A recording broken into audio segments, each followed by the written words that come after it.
They dragged her to the platform in broad daylight, hooded like an animal, and the crowd laughed. They called her the beast in the sack, a girl so cursed, so hideous, her own family wanted her sold like damaged goods. But when a giant cowboy rode into Dry Creek that morning, he saw something no one else did. He saw a human being, and what happened next would shatter everything this cruel town believed about monsters, beauty, and what it means to be worth saving. Stay with me until the end of this story, and comment below what city you're watching from. I want to see how far Mira's journey travels across this world. The sun hammered down on Dry Creek's market square like God himself had forgotten mercy existed. Dust devils spun between the wooden stalls where farmers hawked bruised apples and wilted greens, where the butcher's block ran red with flies, where everything and everyone had a price if you knew how to bargain.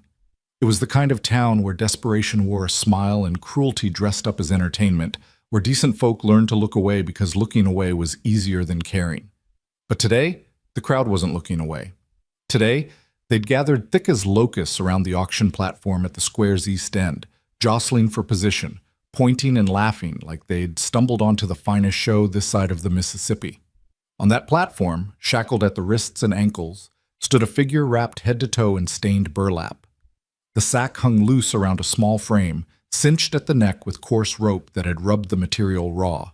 Through two crude eye holes cut into the fabric, nothing showed but shadow. The figure didn't move, didn't speak, just stood there beneath the merciless sun while the crowd worked itself into a frenzy. "Step right up," bellowed Marcus Thorne, a weasel of a man with slicked back hair and a smile that never reached his eyes.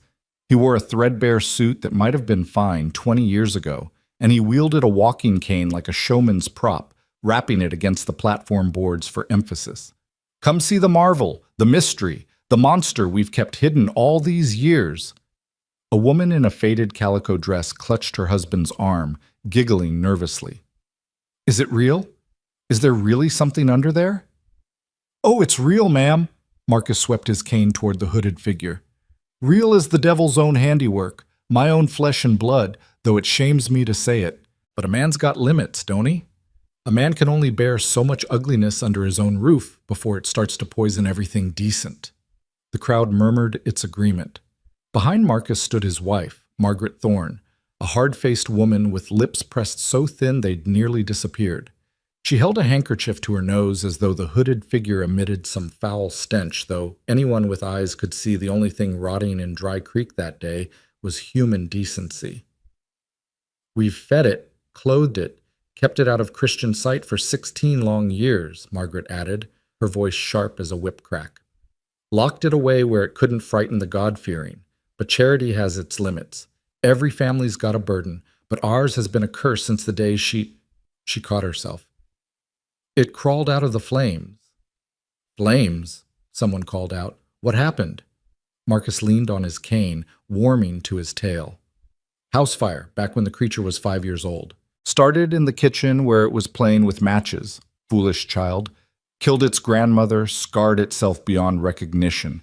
We pulled it from the burning boards, saved its miserable life, and this," he gestured with disgust, "is what survived. A face that'd make a grown man weep. Features that ain't quite human anymore." The hooded figure's shoulders drew inward, shrinking against the words like blows. "So we done what any decent family would do," Marcus continued. "We kept it hidden, kept it fed. But 16 years of that charity has bled us dry, and we got other children to think about.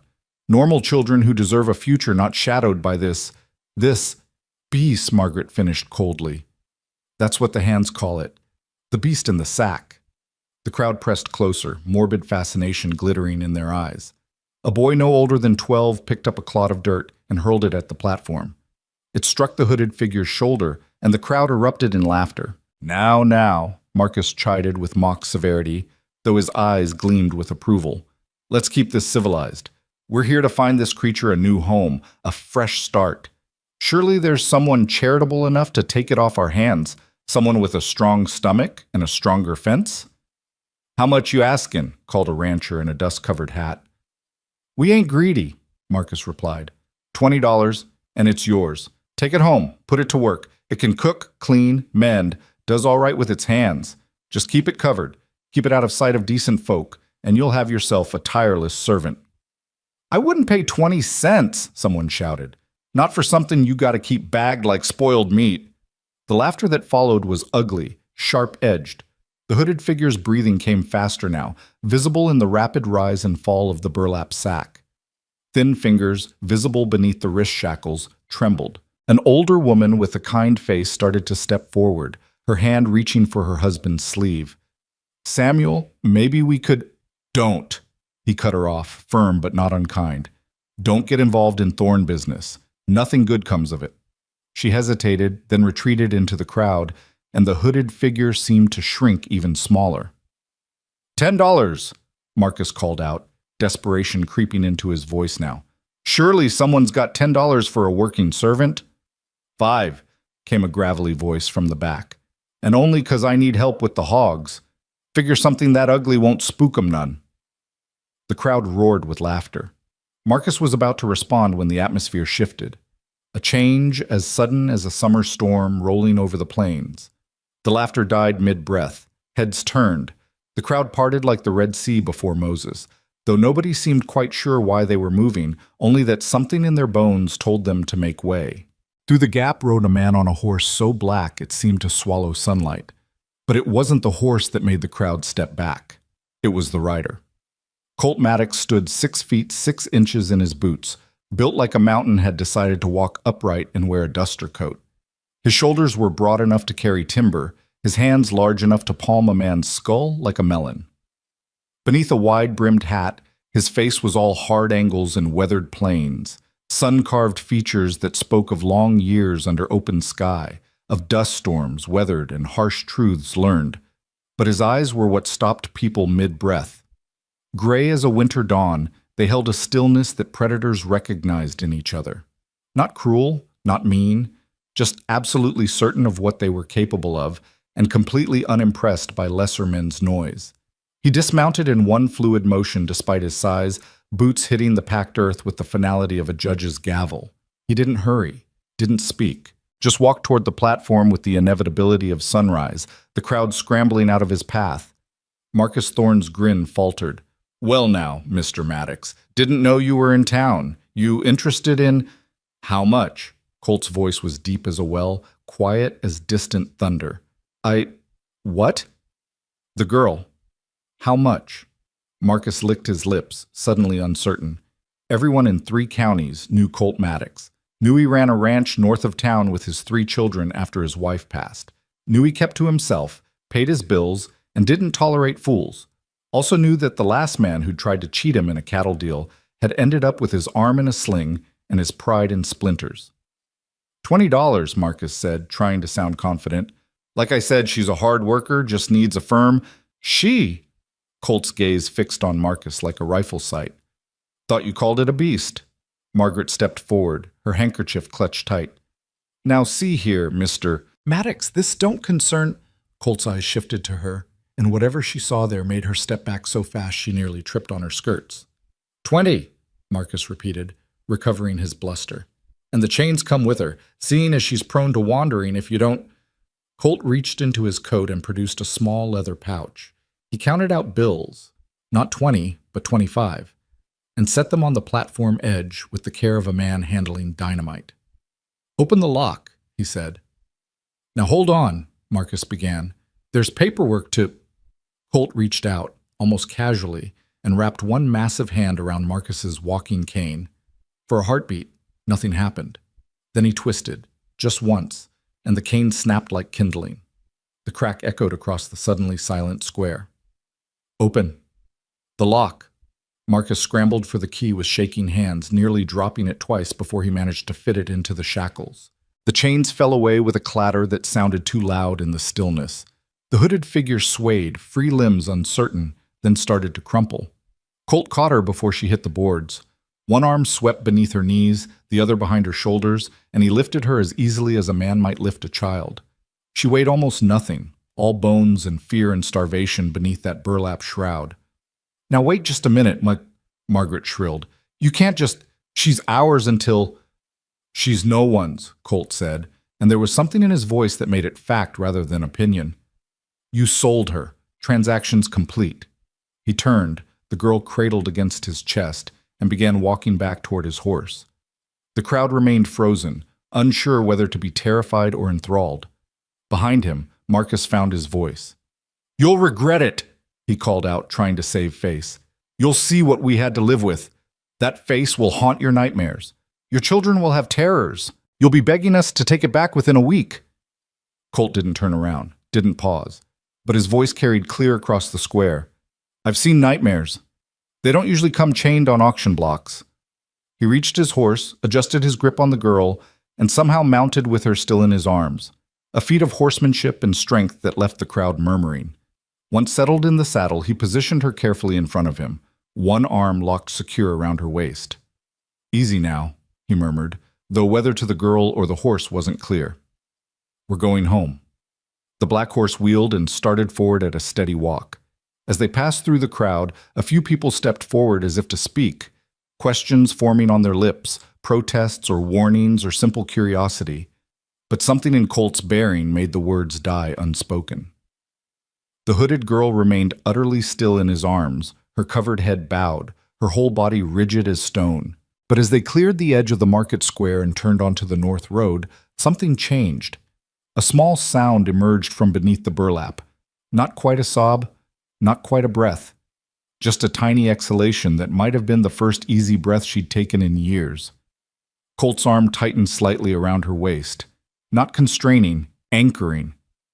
"You're safe," he said, so quiet only she could hear. "I promise you that." The girl didn't respond. Couldn't respond, maybe.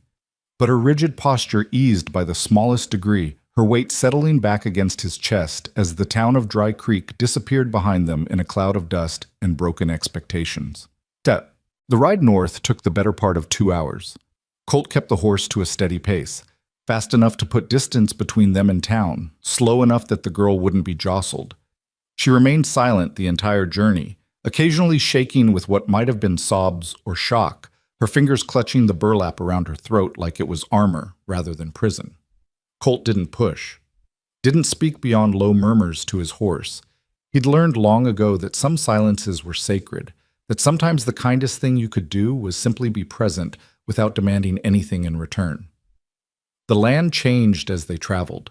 The scrubby plains around Dry Creek gave way to rolling hills studded with cottonwoods, then to grassland dotted with cattle.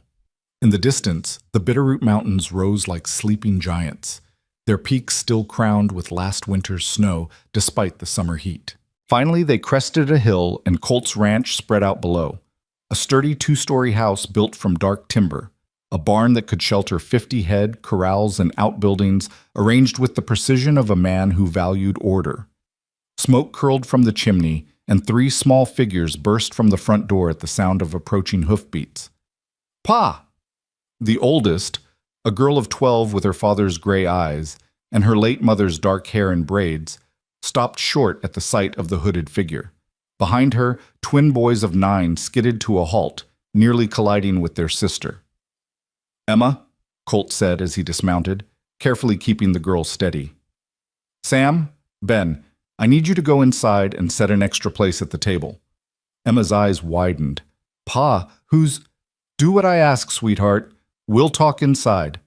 The children hesitated only a moment before obeying, their curious glances backward as they hurried toward the house. Colt turned his attention to the girl in his arms, who had gone rigid again at the sight of the children. "I'm going to set you down now," he said gently, "but I won't let you fall, all right?" No response. But when he slowly lowered her feet to the ground, she managed to stand, though her legs trembled like a newborn colt's. "Can you walk?" he asked. A tiny nod, barely visible. "Then come on, let's get you inside, get you fed and settled." He started toward the house, moving slow enough that she could follow. She did, shuffle-stepping like the chains were still on her ankles, her covered head swiveling between the house and the barn and the wide-open spaces around them. Looking for the cage, probably. Looking for the locked room she'd been promised. The front door stood open. Inside, the house smelled of wood smoke and fresh bread and something savory bubbling on the stove. It was a working home, lived in but clean, boots lined up by the door, coats on hooks, a rag rug worn soft in front of the fireplace. Emma stood by the kitchen table, which she'd hastily set with a 4th plate. while the twins hovered near the stairs, eyes huge with curiosity. Colt removed his hat and hung it by the door. The girl remained frozen just inside the threshold, as if crossing further into the house required permission she was certain would be denied. "Emma," Colt said, "this is our guest. She'll be staying with us." "What's her name?" Emma asked, trying to peer under the hood. "I don't know yet," Colt admitted. He crouched down slightly, bringing himself closer to the hooded girl's level. "Would you like to tell us your name?" Silence. Then, so faint it was barely audible, a whisper emerged from beneath the burlap. "Mira." "Mira," Colt repeated, as if the name were something precious to be handled carefully. "That's a good name. I'm Colt. This is Emma, and the two troublemakers by the stairs are Sam and Ben." "I ain't a troublemaker," Ben protested. "Sam's the troublemaker." "Am not." "Both of you hush," Emma said with the authority of an eldest sibling. She stepped closer to Mira, her expression softening. "Are you hungry? Pa made stew this morning, and I baked bread yesterday. It's only a little burned on the bottom." Mira's head moved, not quite a nod, but something like it. "Then sit," Colt said, gesturing to the chair they'd prepared.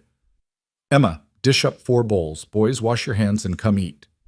They moved around Mira like she was a wild animal that might bolt, gentle, careful, giving her space.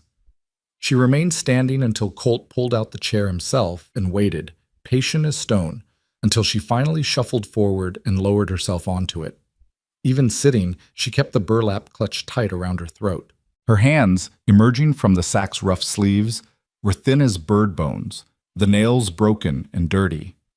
When Emma set a bowl of stew in front of her, she stared at it like she didn't understand what it was for. "Go on," Colt encouraged, taking his own seat. "Eat." Slowly, so slowly, one hand crept toward the spoon.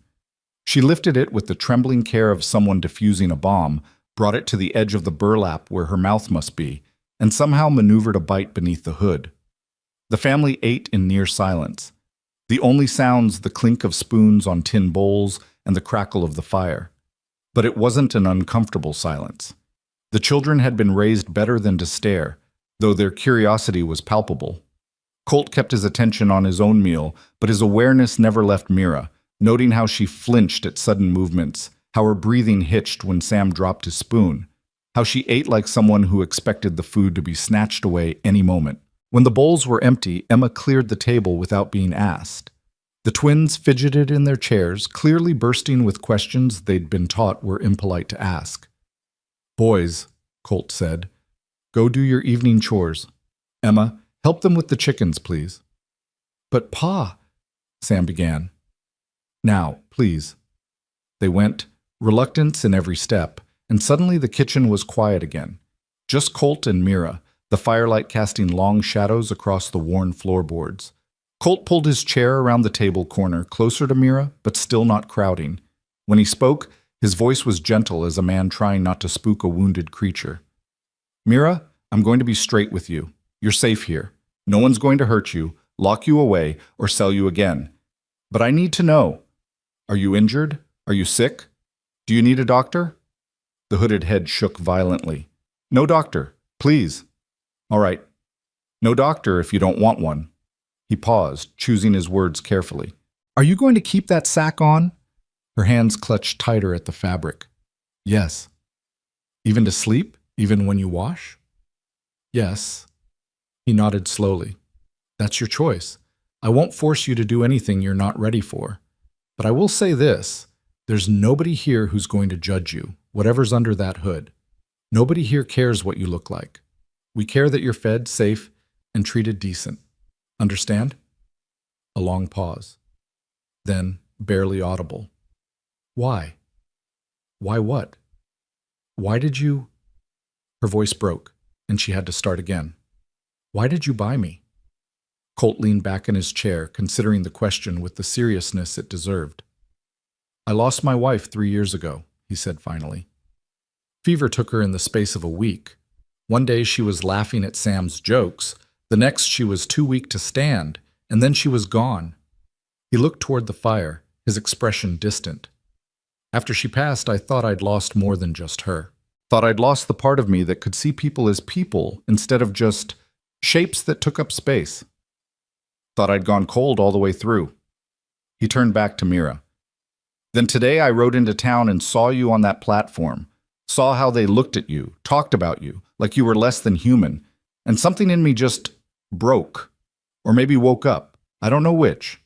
He shook his head. But I knew I couldn't ride away. Knew I couldn't leave you there. So I didn't. Mira sat perfectly still, and Colt wondered if she was crying under that hood, if tears were soaking into the burlap where no one could see them. You don't owe me anything for it, he continued. You don't have to work yourself to death or be grateful every minute. You're a guest here, not a servant. When you're ready, if you're ever ready, you can leave. I'll give you money, a horse, whatever you need. But until then, you've got a roof over your head and a place at this table. That's the deal. For a long moment, Mira didn't respond. Then, in a voice so small it was almost lost beneath the crackle of the fire, she whispered, "No one's ever called me a guest before." Then, it's about time someone did. Outside, the sun was setting, painting the sky in shades of copper and gold. Through the window, Colt could see his children finishing their chores, Emma herding the twins toward the barn. Soon they'd come back inside, full of questions he wasn't sure how to answer. But for now, in this moment, there was just a kitchen warmed by firelight, a table that had seen its share of grief and joy, and two people, one giant of a man with a guarded heart, and one terrified girl in a burlap sack, learning what it might mean to trust again.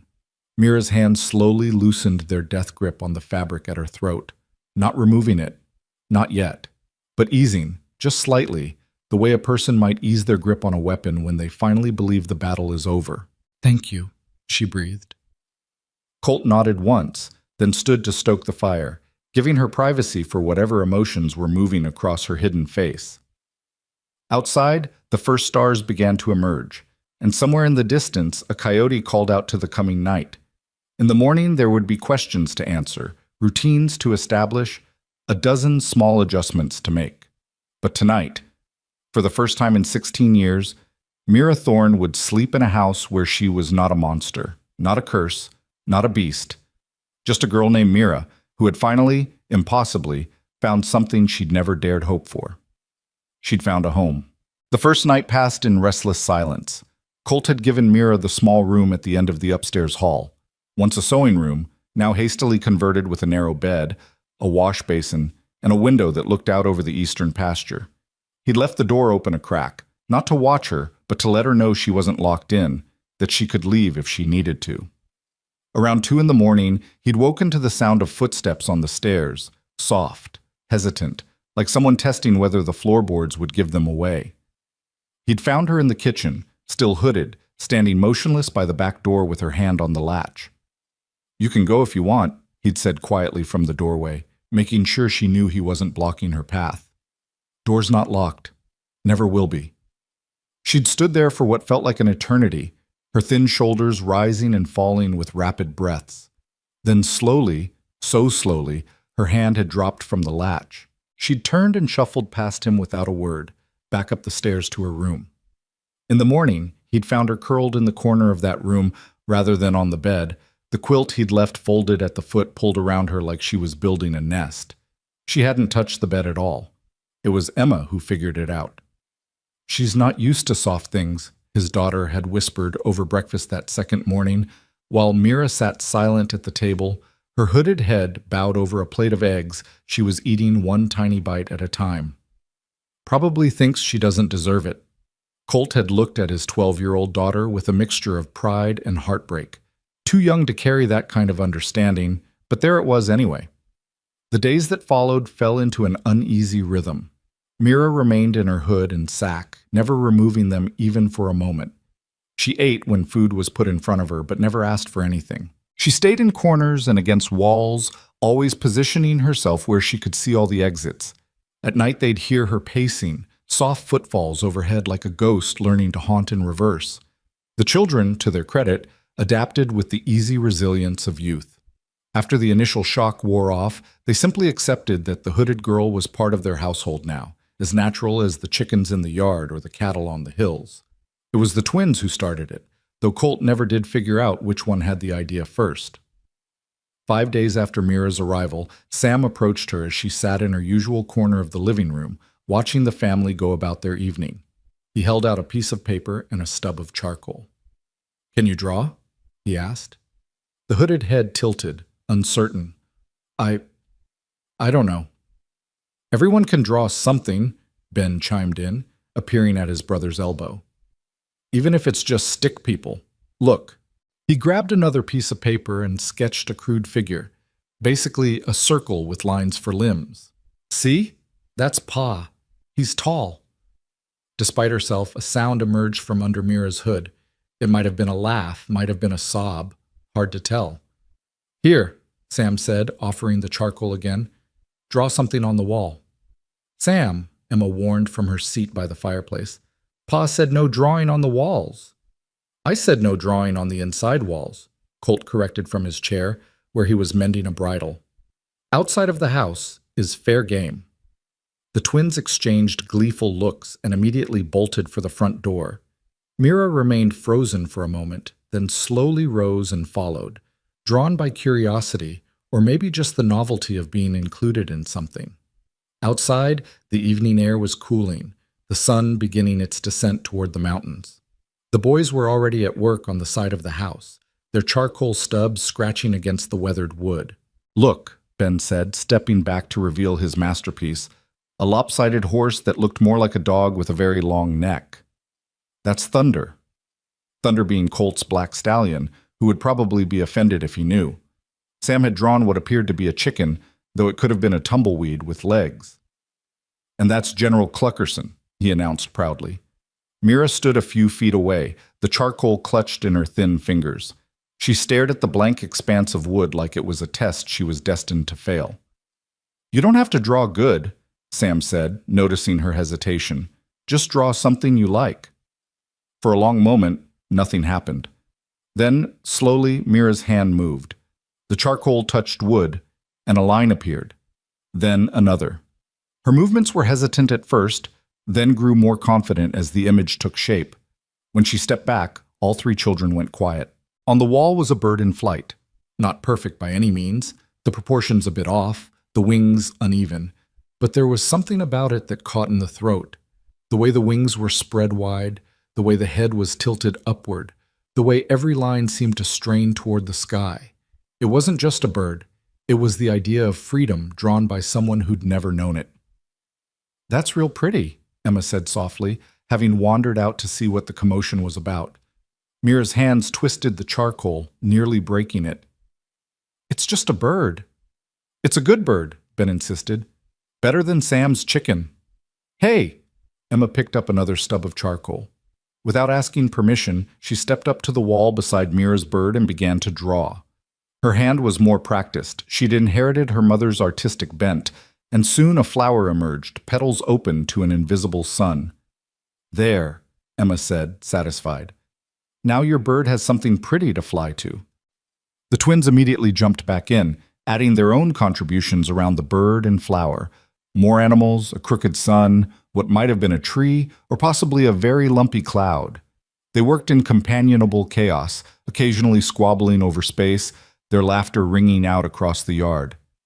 Mira stood back and watched, and though her face was hidden, her posture had changed. Her shoulders weren't quite so hunched. Her hands weren't quite so tightly clenched. From the porch, Colt observed it all, something warm unclenching in his chest. He'd wondered how to help this girl, how to reach past the walls she'd built around herself. Leave it to children to find the simplest answer. Just include her. Just make space for her in the ordinary magic of their days. That night at dinner, the conversation flowed easier. The children chattered about their drawings, making plans for what they'd add tomorrow. Mira was quiet, but she was listening, really listening, not just enduring. And once, when Ben told a particularly terrible joke about a horse walking into a barn, a sound emerged from under her hood that was definitely, unmistakably, a laugh. It was small, brief, but it was there. The days began to blur together in the best possible way. Mira still wore her hood and sack, still slept in the corner of her room, still moved through the house like a shadow. But the shadow grew slowly more solid, more present. She began to anticipate mealtimes, coming to the table without being called. She started washing her own dishes, then everyone's, her thin hands efficient in the soapy water. One morning, about 2 weeks after her arrival, Colt came downstairs to find bread rising on the counter. 4 perfect loaves, the dough punched down and shaped with practiced skill. "Did you make these?"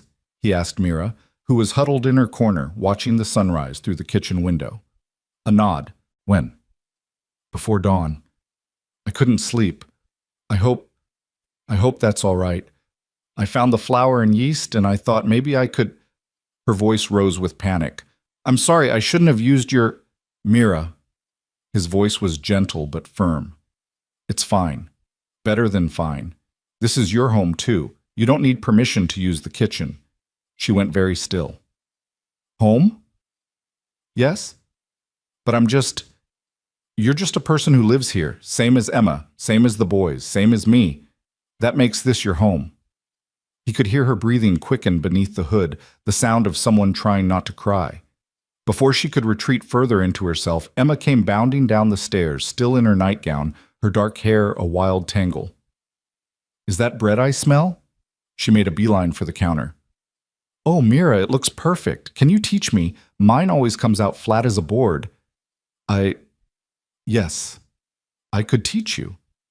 "Really?" Emma's face lit up. "When?" "Whenever you like." And just like that, Mira had a purpose. Something to offer that wasn't born of obligation or fear, but simple sharing of knowledge. Emma pulled up a chair, and soon they were bent over the rising loaves together, Mira's voice soft but steady as she explained the feel of properly kneaded dough, the way yeast needed warmth but not too much heat, the patience required to let things rise in their own time. Colt left them to it and headed out to start the day's work, but the image stayed with him, 2 heads bent together over something ordinary and miraculous, the hooded girl and his daughter building a bridge between them, 1 loaf at a time. The wall drawings multiplied. What started as a small section of doodles soon covered 20 feet of the house's western side. The children drew every evening now, and slowly, tentatively, Mira joined them. Her birds became more confident, joined by flowers, trees, a creek that seemed to flow across the weathered boards. She never drew people, Colt noticed. Only nature, only things that couldn't hurt or judge. One evening, about 3 weeks in, Sam screwed up his courage and asked the question they'd all been wondering. "Mira, why do you wear the sack?" Emma gasped. "Sam, that's rude." "I'm not being mean," Sam protested. "I'm just asking. You're allowed to ask questions." Mira had gone rigid, her charcoal frozen mid-stroke. Colt was about to intervene when she spoke, her voice barely audible. "Because I'm ugly." "Says who?" Ben demanded. "Everyone. My parents, the people in town, everyone who's ever seen me." "Well, we haven't seen you," Sam pointed out with the impeccable logic of a 9-year-old. "So we don't know if you're ugly or not." "I am. Trust me." "Can't trust something I haven't seen with my own eyes," Ben insisted. "Pa says a man, or a kid, should always verify facts before accepting them as truth." Mira made a sound that might have been a laugh or a sob. "You don't want to see—" "Maybe we don't care," Emma said quietly. She set down her charcoal and turned to face Mira directly. "Maybe what you look like doesn't matter to us. Did you think of that? It always matters. It doesn't to us." Mira shook her head, a violent, jerky motion. "You say that now, but if you saw—" Her voice cracked. "You'd look at me different. Everyone does. They see this—" She touched the burlap covering her face. "And they see a monster." Colt stepped forward then, his shadow falling across the drawings on the wall. "Mira, look at me." When the hooded head turned toward him, he continued, "I've seen monsters. Real ones. Men who hurt women and children for sport. Men who'd burn down a ranch over a bad card game. Men who'd sell their own kin for whiskey money." His voice was steady as bedrock. "Whatever's under that hood, it's not a monster. It's just a face. And faces don't make monsters. Choices do." "But I'm hideous," she whispered. "The fire, it took half my face. Melted it, twisted it. It's not human anymore." Then you've got one pretty half and one marked half, Ben said matter-of-factly. So what? Old Buck, the ranch dog before he died? He was missing an ear and had a crooked tail, and we loved him anyway. Ben, Emma hissed. What? I'm just saying, being perfect-looking doesn't make someone good, and being scarred doesn't make someone bad. That's just logic. Mira stood frozen, trembling. Around them, the evening insects began their chorus, and from the barn came the soft nickering of horses settling for the night. Normal sounds. Safe sounds. You don't have to show us, Colt said gently. Not until you're ready. Maybe not ever. But I want you to know. When you do, if you do, nothing's going to change. You'll still be Mira. You'll still be welcome at our table. You'll still have a place here. You can't know that, she breathed. I can, and I do. For a moment he thought she might bolt, might retreat to her corner or her room and disappear into herself again. But instead she sank down right there beside the wall, her back pressed against her drawings, her whole body shaking. Emma sat down beside her without hesitation, not touching, but close enough to be a presence. The twins followed suit, forming a semicircle. And then Colt lowered himself to the ground too, his long legs folding up, and they sat there together as the sun set and the stars emerged one by one. They didn't talk, didn't push, just sat with her while she trembled and breathed and tried to believe that maybe, possibly, she might deserve this impossible kindness. The days continued to unspool like thread from a spool. Mira taught Emma to bake, not just bread but biscuits, pies, even a cake for Ben's birthday that listed slightly to one side but tasted like heaven. She started mending clothes without being asked, her stitches small and precise. She learned where everything was kept, anticipated needs before they were spoken, moved through the house with increasing confidence. But she kept the hood on, always. Until one afternoon when everything changed. It was a Tuesday, unseasonably hot, the kind of day where even the cattle looked for shade and the air shimmered over the grass like water. Colt was out checking fence lines in the north pasture. Emma had taken the twins into town for supplies. The house was empty except for Mira, who had taken advantage of the solitude to do a thorough cleaning. She was upstairs, dusting the hallway, when she heard it, a ripping sound, loud and sudden. She looked down and saw that the burlap sack had caught on a protruding nail near the banister. The fabric was old, weakened by weeks of constant wear, and the nail had torn a long gash from her shoulder nearly to her waist. For a moment she just stood there, staring at the damage. Then panic set in. She clutched at the torn edges, trying to hold the sack together, but it was no use. The fabric was ripping further with every movement, coming apart like her armor was finally giving up. She stumbled to her room, breath coming in gasps, and stared at herself in the small mirror above the wash basin, the first time she'd looked at her reflection in weeks. Half her face stared back, beautiful in its own right. Delicate features, smooth skin, one eye the color of autumn leaves. But the other half, the scar tissue ran from her temple to her jaw, puckered and twisted, pulling at her eye and mouth, turning what might have been symmetry into something haunting and strange. She'd been 5 when it happened. 16 years she'd lived with this face. 16 years of being told it was too horrible to show, too terrible to bear. And now the sack that had hidden it was literally falling apart in her hands. The sound that came out of her was raw and broken. She sank to the floor, the ruined burlap pooling around her, and for the first time since Colt had brought her home, she let herself truly cry. Not the quiet, hidden tears she'd shed beneath the hood, but great racking sobs that shook her whole body. That was how Emma found her an hour later. The girl had forgotten something and returned early, leaving the twins with the shopkeeper's wife. She'd come upstairs to fetch it and heard the crying, soft now, exhausted, but unmistakable. Emma pushed open the door to Mira's room and stopped short.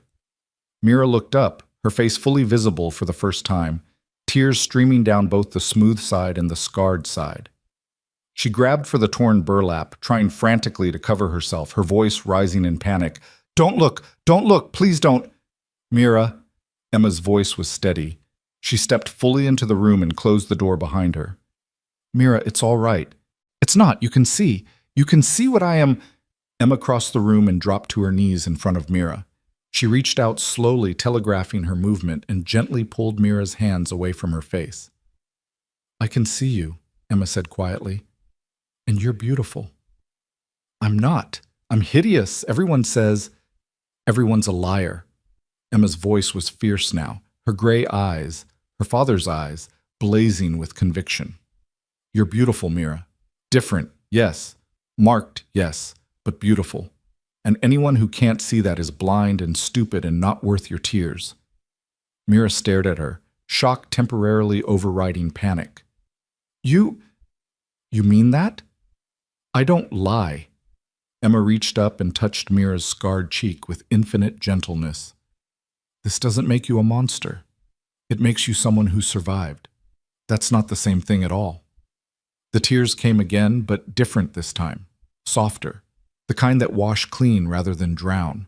Emma pulled Mira into a hug, and Mira collapsed into it, her bare face pressed against Emma's shoulder, sobbing out 16 years of shame and fear and loneliness.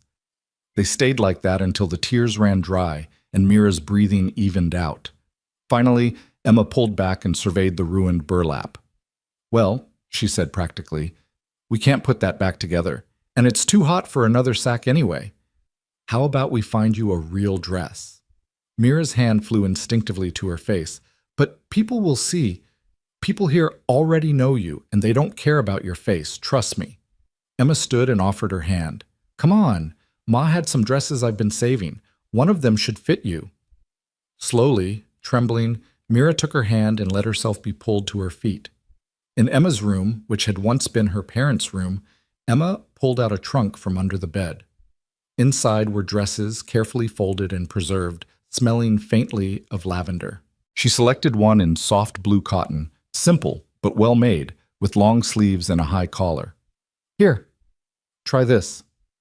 Mira took the dress like it was made of spun glass. I can't. This was your mother's. And she'd want it worn by someone who needs it. She always said clothes were meant for living, not for storing away like museum pieces. Emma smiled. Besides, it'll fit you better than it fits me. Ma was slim like you. I take after Pa, built sturdy. Mira clutched the dress to her chest, overwhelmed. Emma tactfully turned her back, giving her privacy to change. When she turned around again, Mira stood in the blue dress, and Emma's breath caught. Oh, Mira, you look lovely. Mira's hand started to rise to cover her face, then stopped halfway. Even with, especially with. Emma caught her hand and lowered it gently. No more hiding. Promise me? I don't know if I can. Then start with us, just the family. When you're ready for more, we'll be right there with you. Before Mira could respond, they heard voices downstairs, Colt and the twins returning, boots stomping, the familiar chaos of homecoming. Mira's eyes went wide with panic. They're going to see you, Emma corrected firmly. The real you. And they're going to be happy about it. Come on. She took Mira's hand and, before Mira could protest, led her out of the room and to the top of the stairs. Below, Colt was hanging up his hat while the twins argued about whose turn it was to feed the chickens. Then Ben glanced up and stopped mid-sentence. Pa, he said quietly. Pa, look. Colt turned and his gaze traveled up the stairs. Mira stood frozen on the landing, Emma's hand gripping hers tight, her face fully visible in the afternoon light streaming through the window.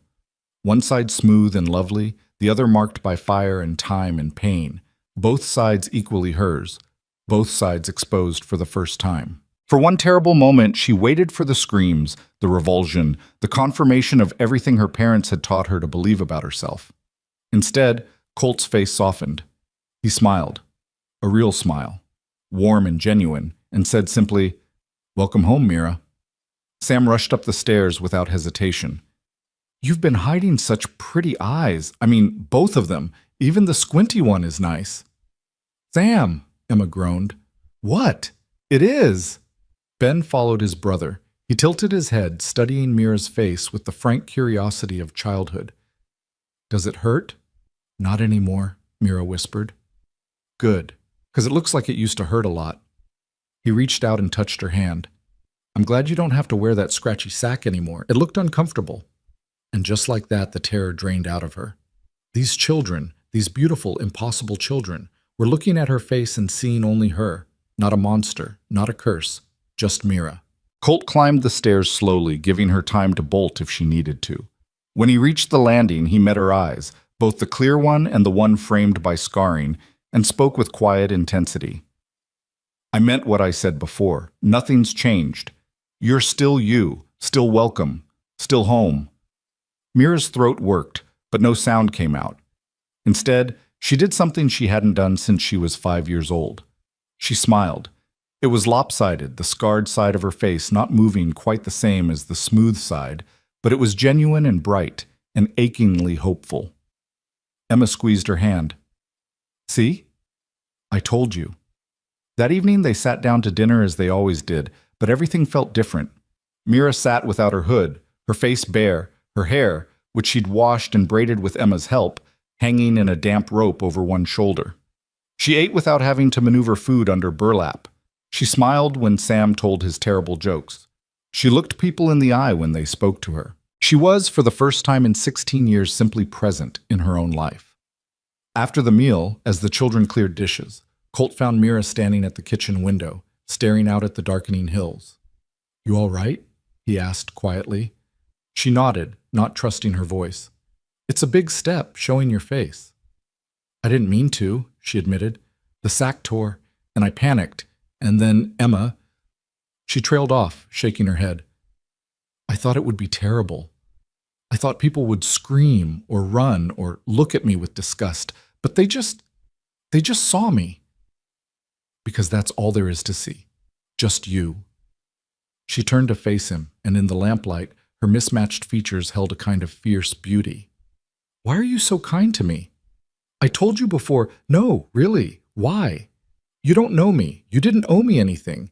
You could have left me on that platform or bought me and put me to work like a servant. But instead you brought me into your home, let your children care about me, treated me like—" She struggled for the word. "Like I matter." Colt was quiet for a long moment, choosing his words with care. "My wife, Sarah, she used to say that kindness isn't something you ration out to people who deserve it. It's something you give because without it, we're all just animals. She said every person you meet is fighting battles you can't see, carrying burdens you'll never understand, and the least we can do is not add to their load." He looked toward the living room where his children were now sprawling near the fireplace, Emma reading aloud while the twins pretended not to be interested but hung on every word. "After she died, I forgot that for a while. Got hard. Cold. Figured if I didn't care about anyone, couldn't hurt when I lost them." He turned back to Mira. "But then I saw you on that platform, and something Sarah used to say came back to me. The opposite of cruelty isn't kindness, it's seeing. And I saw you, Mira. Saw a human being treated worse than livestock. Couldn't unsee it. Couldn't walk away from it." Mira's eyes were bright with tears. "I don't know how to... I've never had anyone..." "You don't have to say anything. Just be here. Be part of this family. That's enough." From the living room, Sam called out, "Mira, come listen. Emma's reading the good part with the dragon." Mira looked toward the children, then back at Colt. He nodded toward the living room, a smile tugging at his mouth. "Go on. They'll just get louder if you ignore them." She went, and Colt watched as she settled onto the floor near the fireplace, the children unconsciously shifting to include her in their circle. Emma continued reading, her voice rising and falling with the drama of the tale, and Mira listened with her whole body, leaning in, her scarred face open and unguarded in the firelight. Later, after the children had been shooed to bed and the house had settled into nighttime quiet, Colt found the torn burlap sack discarded on the floor of Mira's room. He picked it up, intending to throw it away, but something stopped him. This sack had been her prison and her protection both. She'd hidden behind it and been defined by it, but it had also brought her here, to this house, to this chance at a different life. He carried it downstairs and washed it clean in the kitchen basin, then hung it on the line out back to dry in the night air. Not to make her wear it again, but to honor what she'd survived, to acknowledge the weight she'd carried and finally set down. Above him, the stars wheeled in their ancient dance, indifferent and eternal. But in the house behind him, a light burned in an upstairs window, Mira's window. And when he looked up, he could see her silhouette against the curtain, not huddled in a corner tonight, standing tall, looking out at the world she'd finally, impossibly, been allowed to join. Tomorrow there would be more healing to do, more fears to face, more steps to take toward whatever future she could build from the ashes of her past. But tonight, in this moment, it was enough that she stood in that window with her face bare and her heart slowly, carefully beginning to hope. The beast in the sack was gone. Only Mira remained.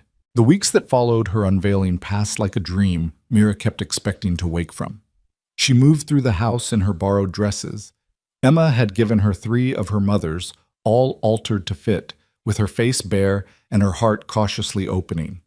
The children had accepted her transformation so completely that within days it felt like she'd always been this way, always been visible, always been part of their daily rhythm. But the world beyond the ranch was a different matter entirely. It was Colt who first suggested she might want to come to town with them for the monthly supply run. They were sitting on the porch one evening, watching the sunset paint the mountains purple and gold, when he'd brought it up in his careful, unhurried way. "We're heading into Dry Creek on Saturday," he'd said, not looking at her directly, giving her space to react. "Could use an extra pair of hands. Emma's list is longer than my arm this month." Mira's fingers had gone still on the shirt she was mending. "Dry Creek." "Yes." Where we met," Colt finished gently. "But you're not that girl anymore. You're not chained on a platform. You're a free woman, part of my family, and you've got every right to walk those streets with your head high." "They'll stare." "Probably." "They'll say things." "Likely."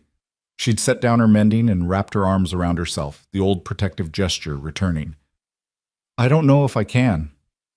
"Then don't. No one's forcing you, but I will say this, you can't hide here forever. Eventually you'll need to face the world again, and the longer you wait, the harder it gets." He'd paused, then added, "Besides, Emma wants to show you off. She's been telling Mrs. Chen at the general store all about your baking. Woman's practically demanding to meet you." Mira had tried to smile at that, but fear still coiled tight in her chest. Still, something in her had shifted since shedding the burlap. Something that whispered maybe, possibly, she could be brave enough to try. So on Saturday morning, she'd found herself in the wagon beside Emma, wearing a green calico dress and a bonnet that shaded most of her scarred side, her hands clenched white-knuckled in her lap. Colt drove with the twins bouncing in the back, seemingly oblivious to the tension radiating from Mira in waves. The closer they got to town, the harder her heart hammered.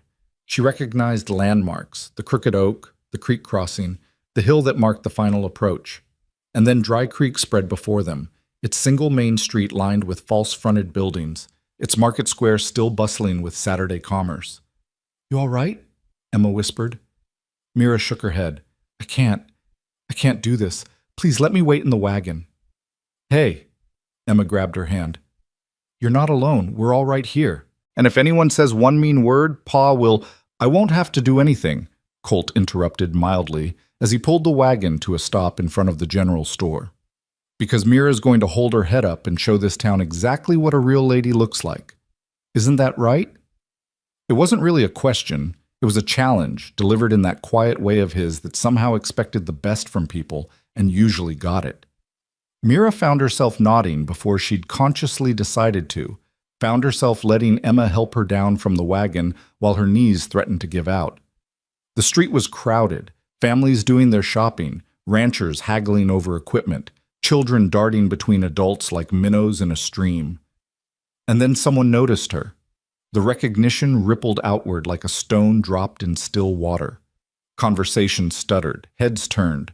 A woman gasped and clutched her husband's arm.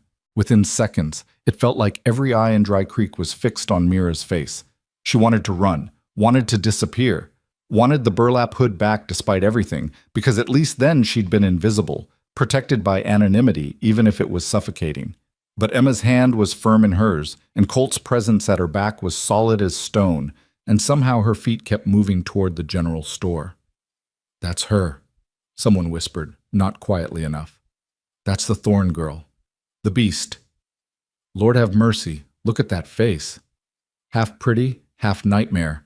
Like something out of a storybook gone wrong." Each word was a needle, sharp and precise. Mira's breath came shallow and quick, her vision narrowing to the door ahead. Just the door. Just get to the door. Then a man stepped into their path. He was middle-aged, thick around the middle, with the red-veined nose of a heavy drinker. Mira recognized him. He'd been at the auction, had laughed the loudest when Marcus called her a beast. "Well, well," he drawled, his eyes traveling over her face with undisguised disgust. "Colt Maddox slumming it with freaks now? Thought you had more sense than to parade something like that around decent folk." Colt's hand landed on Mira's shoulder, steadying. When he spoke, his voice was conversational, almost pleasant. "Frank, I'm going to give you one chance to step aside and apologize to the lady." Frank sneered. "Lady? That thing ain't no lady. It's barely human. Should have left it on the auction block where it belonged. That's your opinion. Now move. Or what? You going to defend your monster's honor?" Frank laughed, looking around for support from the gathering crowd. "Everyone can see what she is. No amount of pretty dresses is going to change the fact that she's—" He didn't get to finish. Colt moved with startling speed for a man his size, his hand shooting out to grip Frank's collar and lift him nearly off his feet. The casual strength in the gesture was terrifying. "Her name," Colt said softly, "is Mira, and she's worth 10 of you on your best day. Now you're going to apologize, or you're going to find out exactly how little patience I have for men who insult women." Frank's face went purple, then pale. Around them the crowd had gone silent, watching with bated breath. Finally, Frank managed to choke out, "I apologize. To her, not to me." Frank's eyes slid to Mira, who stood frozen, trembling. "I apologize," he repeated, the words bitter as bile. Colt released him, and Frank stumbled back, nearly falling. He shot them all a venomous look before disappearing into the crowd, muttering under his breath. The onlookers began to disperse, the show over, but the stares remained. "Come on," Emma said gently, tugging Mira toward the store. Mrs. Chen's waiting. Inside the general store, the atmosphere was different. Mrs. Chen, a tiny woman with silver hair and sharp, kind eyes, came around the counter the moment they entered.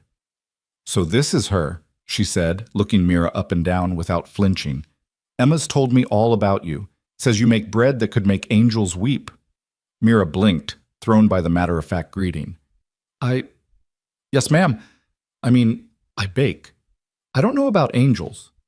"False modesty's a waste of time, girl. You either can bake or you can't." Mrs. Chen gestured to the shelves. "I've been thinking about adding fresh bread to my stock.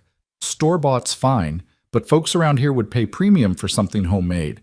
You interested in supplying me?" What?" "Supplying me. Bread, biscuits, pies, maybe. I'll pay fair, 70-30 split. You get the 70. Could be good income for you." Mira stared at her, unable to process what she was hearing. This woman was offering her work, real work, not charity, not pity, but actual business. "I don't have money for supplies," she managed finally. "I'll front the supplies, deduct from your first month's earnings. We'll call it an investment." Mrs. Chen's eyes were shrewd but not unkind. "That face of yours is unusual, I'll grant you, but unusual doesn't mean useless. Can you bake or not?" "Yes," Mira whispered. Then, stronger, "Yes, I can bake." "Then we've got a deal. Start next week. Emma can bring your first batch when they come for supplies." Mrs. Chen extended her hand, and after a moment's hesitation, Mira shook it. They completed their shopping in a daze. Emma chattered excitedly about the arrangement, already planning recipes and quantities. The twins ran wild through the aisles until Colt corralled them with a look. And Mira moved through it all like she was floating, unable to quite believe what had just happened. On the way out, they passed the auction platform. It sat empty in the market square, weathered boards baking in the sun, innocent of the cruelties it had witnessed. Mira stopped, staring at it, and the others stopped with her. "That's where I stood," she said quietly, "hooded, chained, less than human." "That's where you were," Colt corrected, "not where you are now." She looked at him, this giant of a man who'd shattered her chains and carried her away from that nightmare. "Why did you really save me?" He considered the question seriously. "I told you before. I saw you. Saw a person where everyone else saw a thing. But maybe there's more to it than that." He looked out toward the mountains in the distance. "Maybe I needed saving too, and didn't know it. Maybe we saved each other. Before Mira could respond, a commotion erupted from the far end of the street. Voices raised in anger, a woman's cry, and then Marcus Thorne emerged from the crowd, Margaret right behind him, their faces twisted with rage. "There she is!" Marcus bellowed, pointing at Mira like she was an escaped criminal. "There's the ungrateful wretch, stealing from good Christian folk, corrupting children with her hideous face." The crowd parted uncertainly. Colt stepped in front of Mira immediately, the twins scrambling behind him while Emma gripped Mira's hand tight. "That's close enough, Marcus," Colt said, his voice carrying that note of absolute finality that made smart men stop in their tracks. But Marcus wasn't smart, and he was flanked by a man wearing a tarnished badge, Deputy Silas, known locally as being more interested in bribes than justice. "You got no right to keep her from us," Marcus snarled. "She's our daughter, our property by blood. We want her back." "You sold her," Colt said flatly. "Transaction was complete, witnessed by half the town." "That was a mistake. We were hasty, didn't understand what we were doing, but she belongs with family." Margaret's voice was syrupy with false concern. "Poor dear probably doesn't even know what's best for her. Mr. Maddox, surely you can understand. A girl needs her mother." "Where was her mother for 16 years?" Emma burst out, unable to contain herself. "Where were you when she was locked away and treated like an animal?" "Mind your tongue, child," Margaret snapped. "You don't know what you're talking about." "I know Mira's told us everything, about the locks, about the darkness, about how you blamed her for the fire when she was just 5 years old." Marcus's face went red. "She started that fire, killed my mother with her carelessness. We had every right to—" "To what?" Mira's voice cut through the argument, surprising everyone, including herself. She stepped around Colt, shaking off Emma's restraining hand. "To lock me away? To tell me I was too hideous to be seen? To auction me off like livestock when I became inconvenient?" She walked forward, her legs trembling but her voice steady. Years of suppressed rage finally finding its outlet. The crowd pressed closer, sensing drama, but Mira only had eyes for her parents. "I was 5 years old," she said, each word deliberate as a hammer blow. 5. "I didn't start that fire. You did, Father, when you knocked over the lamp in one of your drunken rages. But it was easier to blame a child than face your own guilt. Easier to hide me away than see your shame reflected in my face every day." "You're lying," Margaret hissed. "You're delusional. The fire damaged your mind along with your face." "My mind is fine. It's my heart that was damaged. By you. By 16 years of being told I was a monster, of being locked in that room with just enough food to survive and no kindness at all." Mira's voice rose, stronger now, fueled by righteous fury. "But I'm not yours anymore. I'm not your shame. I'm not your beast. I'm just Mira, and I'm done letting you define what that means."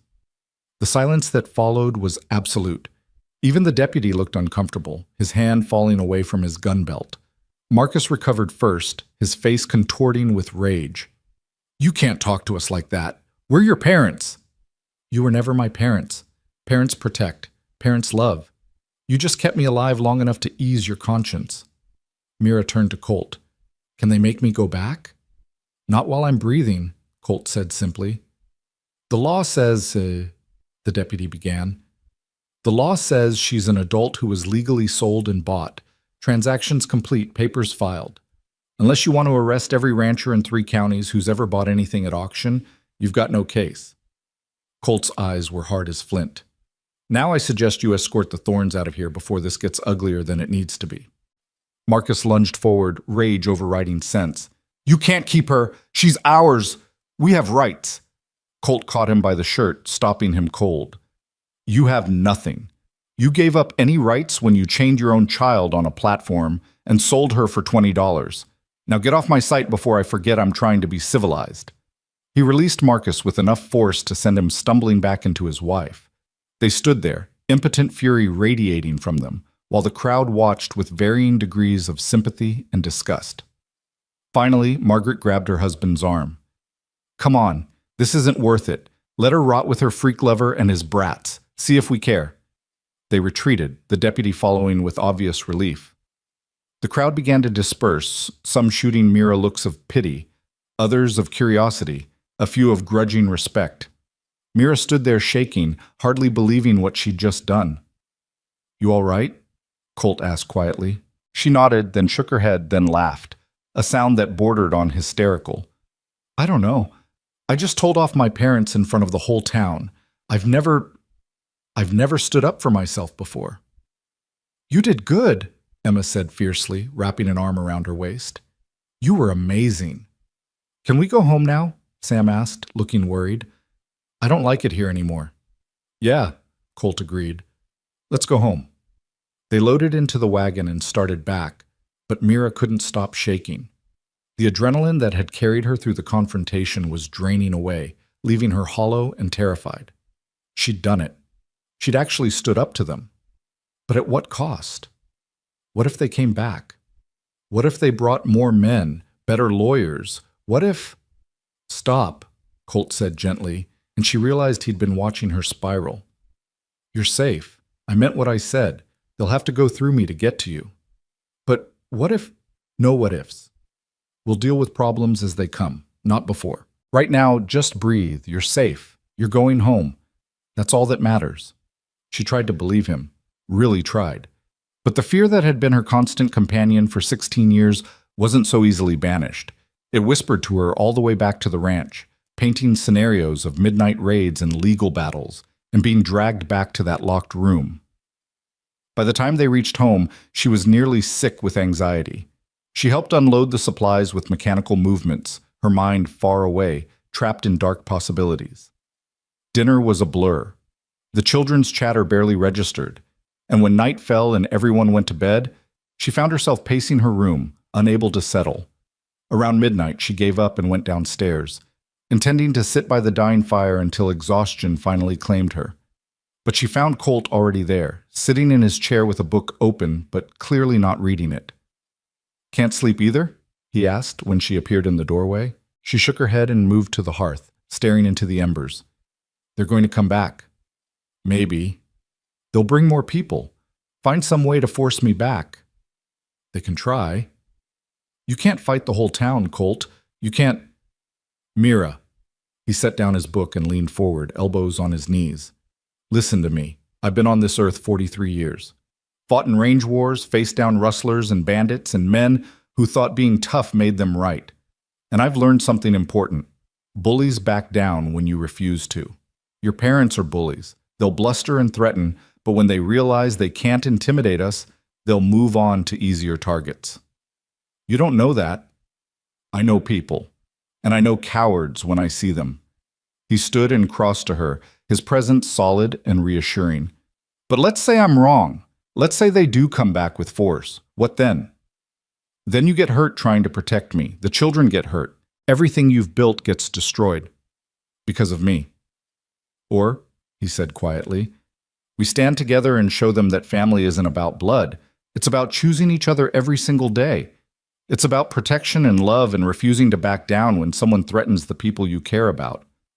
Mira looked up at him, tears streaming down her face, both the smooth side and the scarred side. Why do you care so much? I'm nobody. I'm just a broken girl you saved on impulse. Colt reached out slowly and brushed a tear from her unmarked cheek, then, with equal gentleness, from her scarred one. You're not broken. You're healing. There's a difference. He paused, and something shifted in his expression. And you're not nobody. Not to us. Not to me. The way he said it made her breath catch. There was something in his eyes, a tenderness she'd glimpsed before but never let herself acknowledge, because acknowledging it meant hoping for something she'd never dared to hope for. Colt, she whispered, I know the timing's wrong. I know you've been through hell and you're still finding your feet. But I need you to know you matter here. You matter to Emma and the boys. And you matter to me in ways that scare me a little if I'm being honest. I matter, she repeated, testing the words like they were in a foreign language. Yes. So stop thinking about running. Stop thinking about what you'll cost us. You're worth fighting for, Mira. You're worth protecting, and if it takes the rest of my life to make you believe that, then I've got time. She couldn't speak, could only stand there while something fundamental shifted inside her, while hope, real, terrifying hope, bloomed in places she'd thought were too damaged to grow anything. Then the moment shattered. Thunder cracked overhead, so loud and sudden it felt like the sky was splitting open. The windows rattled and rain began to hammer against the roof with a violence that spoke of storms born in hell. "Damn," Colt muttered, moving to the window. Outside, the world had disappeared behind sheets of rain. Lightning flashed, illuminating the yard in stark white snapshots. This is bad. This is really bad. Another crack of thunder, and then a scream from upstairs. The children. Colt was moving before Mira could react, taking the stairs 3 at a time. She followed, her heart pounding. In the twins' room, Sam and Ben were huddled together in one bed, eyes wide with terror as wind howled through a window that had blown open, rain soaking the floor. "I've got them," Colt said, scooping both boys into his arms. "Get Emma." Mira ran to Emma's room and found the girl already awake, clutching her pillow as another flash of lightning turned the world white. "Come on," Mira urged, reaching for her hand. "Downstairs, away from the windows." They'd barely made it to the hallway when the sound of breaking glass exploded from downstairs. Then a terrible groaning, the sound of wood under stress, and a crash that shook the entire house. "The porch!" Colt yelled over the storm. "The porch is coming down! Everyone to the back hallway, now!" They scrambled through the dark house, lightning providing irregular bursts of illumination. The front windows were shattering one by one, wind screaming through the openings like a living thing. Furniture scraped across floors. Pictures fell from walls. The house itself seemed to be crying out in pain. In the narrow back hallway, the most sheltered part of the house, they huddled together. Colt set the twins down but kept his arms around them. Emma pressed against Mira, who wrapped the girl tight, her own fear forgotten in the need to protect these children who'd given her everything. "Is the house going to fall down?" Ben asked, his voice small. "No," Colt said firmly. "This house has weathered worse. We just need to wait it out." But the storm had other ideas. A sound like a freight train filled the air, and then the wall beside them bulged inward. Colt reacted instantly, shoving the twins and Emma toward the opposite corner. Mira moved with them, her body instinctively curving over the children, making herself a shield. The wall exploded inward in a shower of splinters and rain. Wind whipped through the gap, bringing with it debris and cold and chaos. Mira felt something slash across her back, but didn't let go of the children. Just held tighter, curled smaller, made herself armor between them and destruction. Then Colt was there, his huge body covering all of them, his arms creating a cage of safety in the midst of madness. Through the roar of wind and rain, Mira could hear his voice, steady and calm, talking them through it. "I've got you. You're all safe. I've got you. Just breathe. Just hold on. I've got you." Time became meaningless. Seconds stretched into hours, hours compressed into heartbeats. There was only the storm and the warmth of bodies pressed together, and Colt's voice anchoring them to safety. And then, slowly, the wind began to ease. The rain softened from a pounding assault to a steady drumming. The thunder rolled away toward the mountains, taking its fury with it. In the sudden quiet, they stayed huddled together, none of them quite ready to believe it was over. Finally, Colt stirred, checking each of them in turn. "Everyone all right? Anyone hurt?" "I'm okay," Emma whispered. "We're fine," Sam said, Ben nodding agreement. Then Colt's eyes found Mira, and his expression shifted. "You're bleeding." She touched her back and her hand came away red. "It's nothing, just a scratch." "Let me see." "The children first. Make sure they're really okay." But the children were already checking themselves over, finding only bruises and fear. Colt gently turned Mira around and swore softly. A long gash ran across her shoulder blade where flying wood had caught her. "This needs cleaning and bandaging. Come on." He led her to the kitchen, which had somehow survived mostly intact, and lit a lamp with shaking hands. In the flickering light, the damage to her back looked worse. But he worked with steady efficiency, cleaning and binding the wound while she gritted her teeth against the pain. "You shielded them," he said quietly as he worked. "When the wall came down, you put yourself between the debris and my children." "Of course I did." "Not of course. Not everyone would have. Not everyone would risk themselves for kids that aren't theirs." Mira turned to look at him over her shoulder. "They are mine. Maybe not by blood, but they're mine. You all are." Something passed between them in that moment, an understanding deeper than words. Colt's hand stilled on her shoulder, and when he spoke, his voice was rough with emotion. I thought I'd lost you. When that wall came down, I thought... He couldn't finish. But you didn't. We're all safe, because you protected us. We protected each other. He tied off the bandage and helped her back into her dress. That's what family does. They found the children in the living room, huddled together under blankets. The front of the house was a disaster. Windows shattered, furniture overturned, half the porch torn away and scattered across the yard.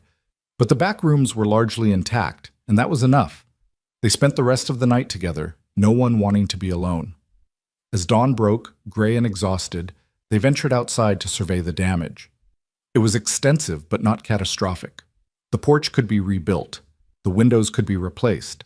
The walls could be patched. They'd survived. Battered, shaken, but together and whole.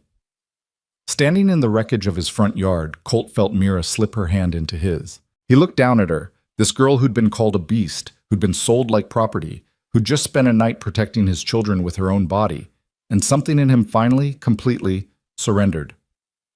Mira, he said softly, I think I need to tell you something.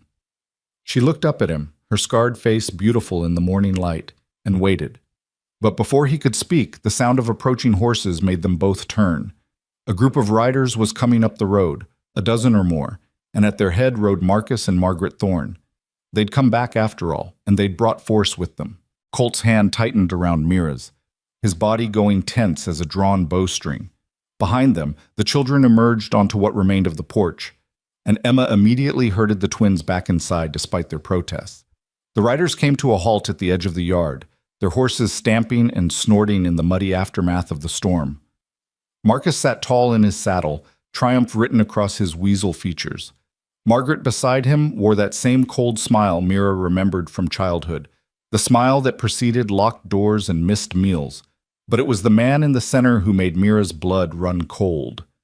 Judge Whitmore, fat and prosperous in his fine coat, his jowls quivering as he surveyed the storm damage with barely concealed satisfaction.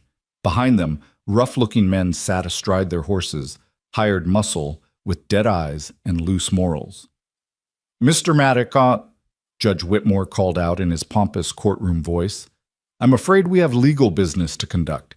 The Thornes have filed a petition for the return of their daughter, citing coercion and mental incompetence at the time of sale. That's horseshit, and you know it, Colt said flatly. The sale was legal and public. Half the town witnessed it. Nevertheless, questions have been raised about the girl's capacity to consent to her own sale. Furthermore, Mr. Thorne has produced evidence that you failed to register the proper ownership papers with the county clerk. The judge's smile was oily, which means, technically, the sale was never completed. Miss Thorne remains the legal property of her parents. I'm not property, Mira said, her voice shaking but audible. I'm a person. A person who is mentally deficient, according to medical testimony, Margaret called out. Damaged by the fire that scarred you, dear. You don't know what's best for yourself. You need your family. I have a family. Mira stepped forward despite Colt's restraining hand. And it's not you. Well, Marcus's face darkened. You ungrateful little monster. After everything we did for you, fed you, housed you, kept you from frightening decent folk, and this is how you repay us? By spreading lies and living in sin with some rancher? Living in sin? Colt's voice dropped to a dangerous register. That's a serious accusation, Judge. I hope you've got proof before you let slander like that stand. The girl lives under your roof, unchaperoned, unmarried, Whitmore said with false regret. It raises questions about your intentions and her virtue. Of course, if you were to marry her, that would settle the matter of guardianship. But I suspect that's not in your plans, is it, Mr. Maddox? It was a trap, beautifully laid. Either admit he had no intention of marrying Mira, which would make her seem like a kept woman and strengthen the Thornes' case, or propose on the spot under duress, which no man of pride would do. Either way, they won. But Colt had never been good at playing by other people's rules. My intentions toward Mira are honorable and none of your damn business, he said. But since you're asking in front of witnesses, I'll make it plain. He turned to Mira, his gray eyes steady on hers. I was planning to wait.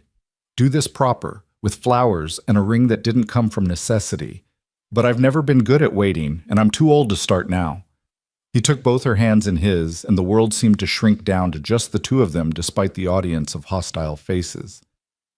Mira Thorne, you are the bravest, kindest, strongest person I've ever met.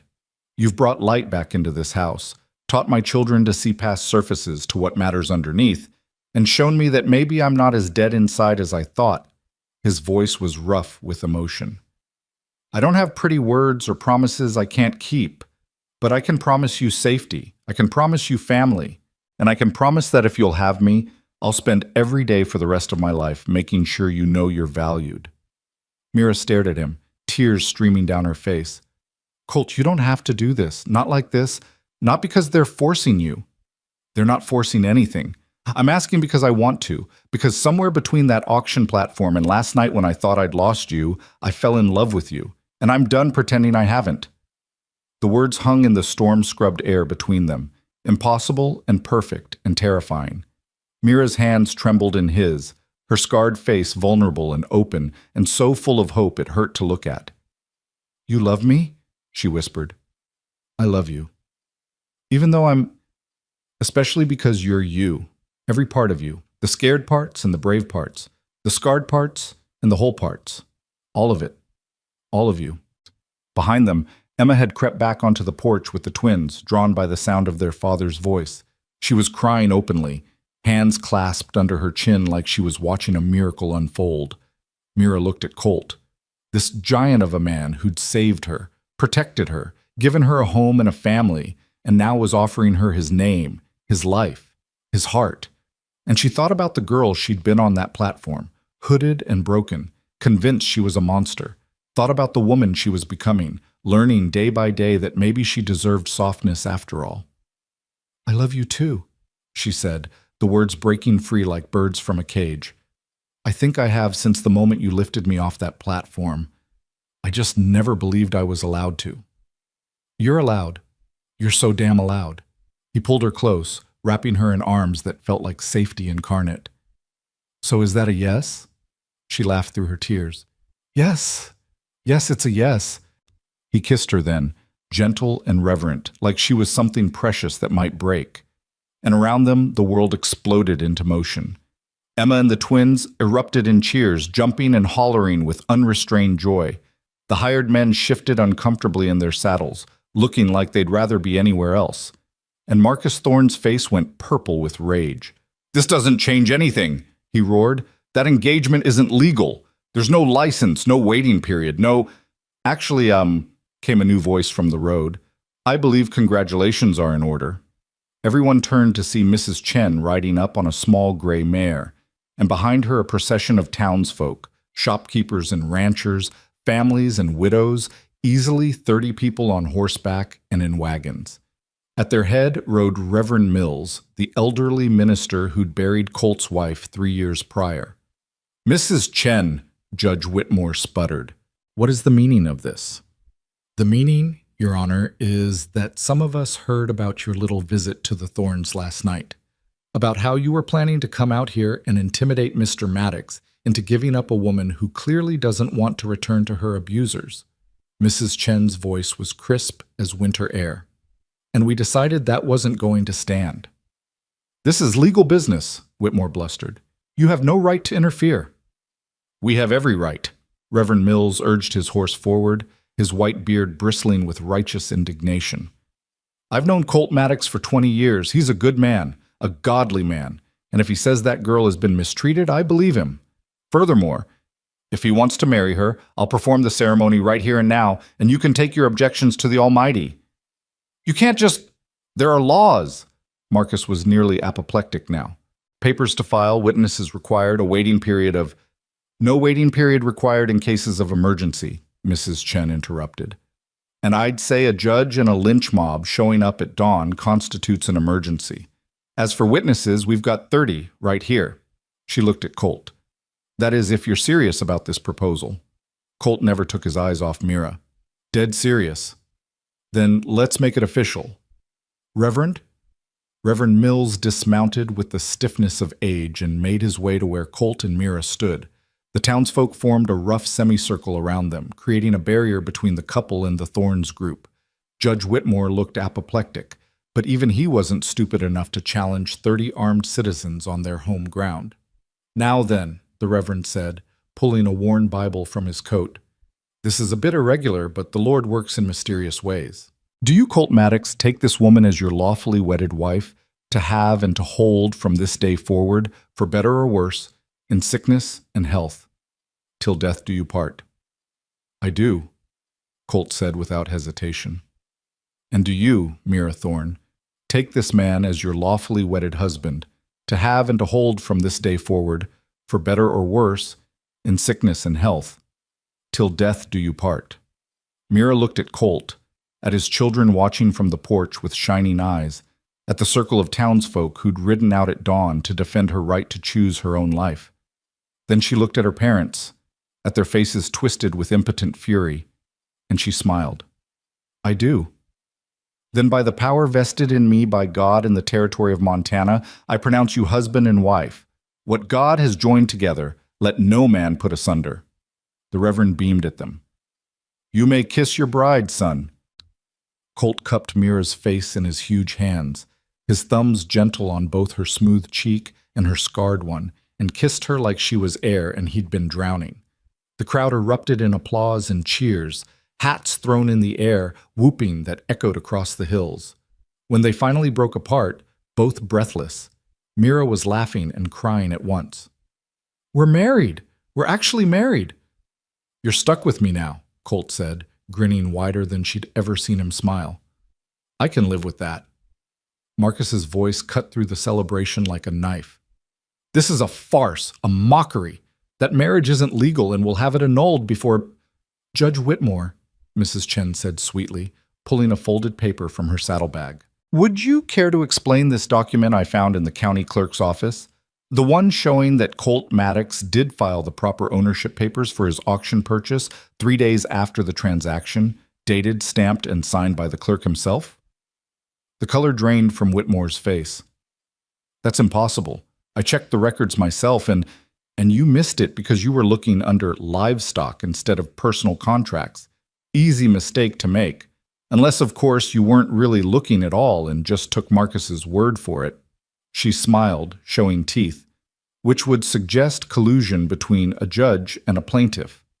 "Grounds for disbarment, I believe." Whitmore opened and closed his mouth like a landed fish. Marcus looked between the judge and the crowd, finally understanding that the trap he'd laid had snapped shut on his own leg. "This isn't over," he snarled. "You can't keep her. She's ours by blood."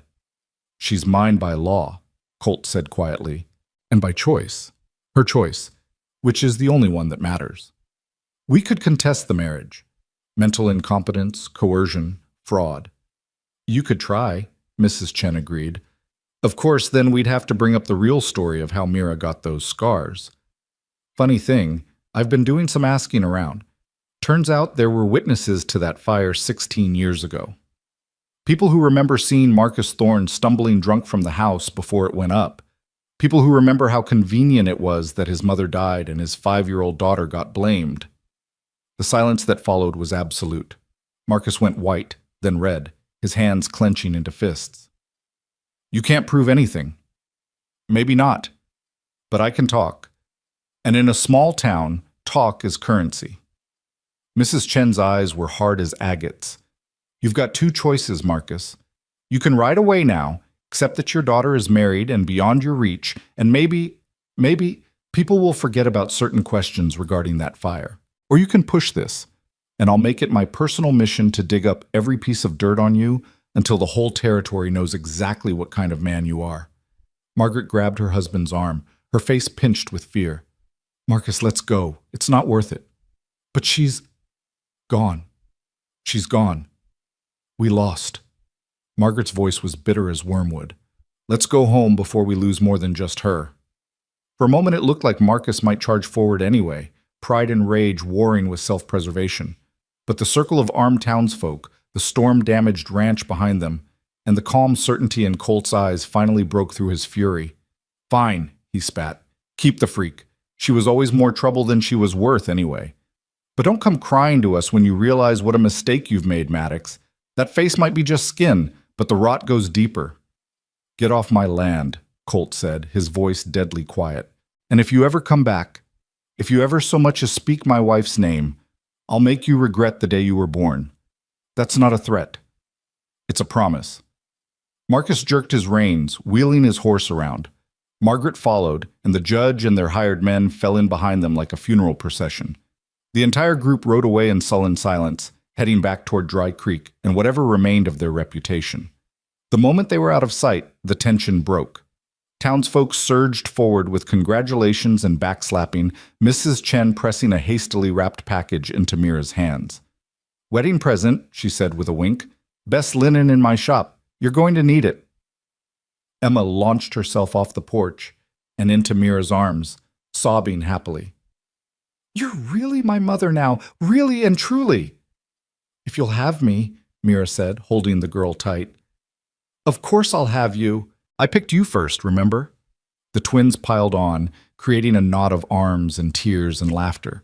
Colt stood back and watched his family, his complete family now, legal and whole, and felt something in his chest that had been locked tight since Sarah's death finally ease open. Reverend Mills clapped him on the shoulder. "You did good, son. Real good. Sarah would be proud." "You think so?"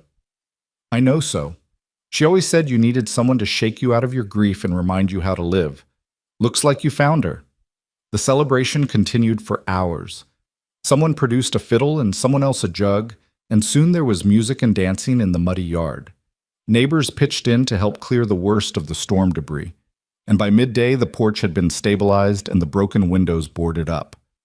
Through it all, Mira moved in a daze, her hand never far from Colt's. She was married. Actually married. To this man who'd saved her, this man who loved her scars and all, this man whose children had become her children in the space of weeks. As the sun began its descent and the neighbors finally took their leave, the family gathered on what remained of the porch. Emma sat between Mira and Colt. The twins sprawled at their feet, and for a moment they just breathed, letting the magnitude of the day settle over them. "Pa?" Sam said finally. "Does this mean Mira's really staying forever?" "Forever and a day," Colt confirmed. "Good." Ben yawned enormously. "'Cause I like her biscuits better than yours." Despite the exhaustion, they all laughed. Emma leaned her head on Mira's shoulder, and Mira wrapped an arm around her, marveling at how natural it felt. This girl, this brave, fierce, beautiful girl, was her daughter now. These boys were her sons. This man was her husband. She had a family, a real family, not because of blood or obligation, but because of choice. "Thank you," she whispered to Colt as the children began to drift inside, worn out from the excitement. "For what?" "For seeing me. For saving me. For loving me." He pulled her close, tucking her under his arm where she fit like she'd been designed for that exact space. "Thank you for letting me. For trusting me. For giving me a reason to believe in second chances." They sat in comfortable silence as the stars emerged one by one, the same stars that had witnessed her auction, her rescue, her transformation from beast to woman to wife, the same stars that would witness whatever came next. "What do we do now?" Mira asked softly. "Now?" Colt considered. "Now we rebuild the porch, fix the windows, plant a garden come spring, raise these kids to be good people, grow old together." He looked down at her, his eyes soft in the starlight. "Now we live, Mira. We just live."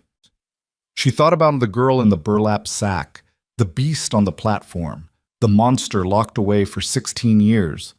Thought about how that girl would never have believed this moment was possible, would never have dared to hope for love or family or simple, ordinary happiness. And she thought about how wrong that girl had been, how much strength she'd had all along, buried under the weight of other people's cruelty. How much capacity for love and joy and fierce protective courage. "I'd like that," she said, leaning into her husband's warmth as the night settled around them like a blessing. "I'd like that very much." Inside the house, Emma was getting the twins ready for bed, her voice carrying through the broken windows as she narrated some elaborate bedtime story involving dragons and knights and a princess who saved herself. The sounds of home, of family, of belonging. Mira closed her eyes and let herself feel it, all of it, the fear and the joy, the pain and the healing, the ending and the beginning.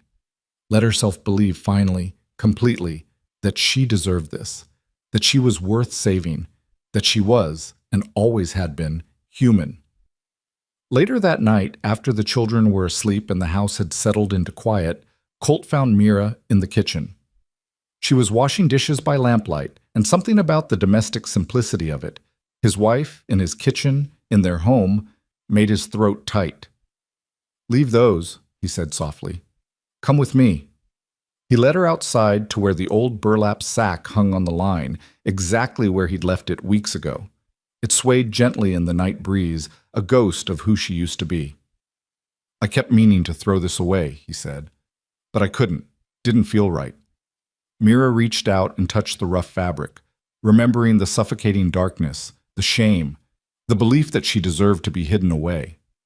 Then she let her hand fall. "I don't need it anymore," she said. "I'm not afraid to be seen." "Then let's put it away properly, not destroyed. That'd be pretending it never happened, but folded up and stored, acknowledged but not defining." Together they took down the sack. Mira folded it carefully, her movements deliberate and calm, and when it was a small square of rough cloth, she held it for a moment against her chest. "Thank you for protecting me when I needed protecting," she whispered to it. "But I don't need you anymore." Colt took it from her and placed it in a trunk in the barn, closing the lid gently. When he returned, Mira was standing in the moonlight, her face upturned to the stars, her scars silver in the pale light. "You're beautiful," he said, not for the first time and not for the last. She looked at him and smiled, that lopsided, imperfect smile that lit up her whole face. "I'm starting to believe you." He crossed to her and took her hands, and they stood there under the vast Montana sky. Two broken people who'd found each other in the wreckage and decided to build something whole. "I love you," she said, the words coming easier now. "I love you so much." "I love you too, and I'm going to spend every day making sure you never doubt it." He kissed her then, gentle and deep, a promise and a beginning. And when they finally pulled apart, both breathless, Mira laughed, a sound of pure, unguarded joy. "What?" Colt asked, smiling at her happiness. "I was just thinking about what they used to call me, the beast in the sack." She shook her head, marveling.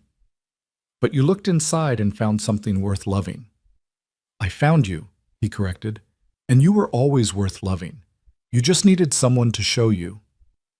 They walked back to the house hand in hand, their shadows long in the moonlight, their future uncertain but full of possibility.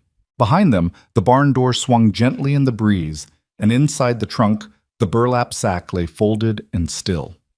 A relic of a past that no longer had power, a reminder of how far one girl had traveled from monster to woman to wife to mother. A symbol of survival, yes, but also of transformation, because the beast in the sack had never existed. There had only ever been Mira, waiting to be seen, waiting to be saved, waiting to become who she was always meant to be. And now, finally, she was free. The first month of marriage passed in a blur of reconstruction and revelation. The damaged porch became a family project, with even the twins hammering nails under Colt's patient supervision, while Mira and Emma replaced the shattered windows with new glass ordered from town. Each board laid, each pane fitted, felt like building something more than just a house. They were constructing a future, piece by deliberate piece. But it was the small moments that Mira treasured most. The way Colt's hand would find hers under the dinner table. The way Emma started calling her Ma, without fanfare or announcement, like it was the most natural thing in the world. The way the twins would race to show her their latest drawings or discoveries, competing for her attention with the fierce devotion of children who decided she was theirs to love. She'd started supplying Mrs. Chen's store with bread and pastries, her baking becoming locally famous within weeks. People came from neighboring ranches just to buy her cinnamon rolls, and the income, her own income, earned by her own hands, felt like freedom in tangible form. She kept the money in a tin on the kitchen shelf, and sometimes she'd just look at it, marveling that she could own something, build something, be something beyond what others had told her she was. But freedom, she was learning, wasn't just the absence of chains. It was the courage to exist fully in a world that had tried to erase you. 6 weeks after the wedding, as autumn began painting the mountains in shades of amber and rust, Mira stood in front of the mirror in her bedroom, their bedroom, hers and Colt's, and really looked at herself. Not quick glances or averted eyes, but a long, honest assessment of the woman staring back. Half her face was conventionally beautiful, the kind of features that might have made her sought after in another life. The other half bore the marks of fire and time, the scarring that had defined her existence for 16 years. But looking now, she didn't see a monster. She saw survival. She saw strength. She saw a woman who'd walked through hell and emerged still capable of love. "You're doing it again," Colt said from the doorway, his voice warm with affection. She smiled at his reflection. "Doing what?" "Looking at yourself like you're trying to solve a puzzle." "Maybe I am. I spent so long not looking that I'm still not sure what I'm seeing." He crossed the room and stood behind her, his hands settling on her shoulders, both of them reflected in the mirror. "You want to know what I see? Tell me." "I see the woman who taught my daughter that strength comes in quiet forms. I see the mother who checks on the boys 3 times a night to make sure they're breathing. I see the wife who laughs at my terrible jokes and doesn't complain when I track mud through her clean kitchen." His eyes met hers in the glass. "I see the bravest person I've ever known." She leaned back against his chest, letting his solidity anchor her. "Sometimes I still can't believe this is real, that I'm here, that I'm yours, that I'm allowed to be happy." "You're allowed everything, Mira. Joy, peace, love, all of it. And you're going to keep being allowed it for the next 50 years, God willing."